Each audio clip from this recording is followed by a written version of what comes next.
Mana shu 100 ming so'm bilan Tataristonga borib kelsa bo'ladimi, yo'qmi? Ketdik, birgalikda ko'ramiz. Man Maftuna Shokir va 16 yoshimdan 22 yoshimgacha unaqa ko'p pul topmaganman, chunki menda bunaqa imkoniyat bo'lmagan. Hozir Tataristonning Yelabuga shahrida shu yoshdagi qizlarimiz uchun ajoyib imkoniyatlar bor.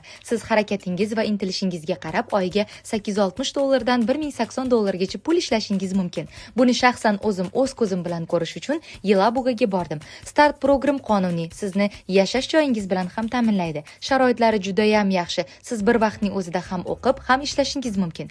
Eng asosiysi, maoshingizdan siz uchun ish staji ham yozib boriladi. Nima ish qilaman deb xavotir olmang. Yo'nalishlar ko'p. Oshpazlikdan texniklikgacha. O'zingizga ma'qul kelganini tanlab ishlayverasiz. Qizlar, bu imkoniyatni qo'ldan boy bermaslik kerak deb o'ylayman. Shu bilan 100 ming so'm bilan safarimiz ham tugadi. Xulosa, 100 ming bilan Tataristonga borib kelsa bo'larkan. Faqat u yoqda so'm ishlatib bo'lmaskan.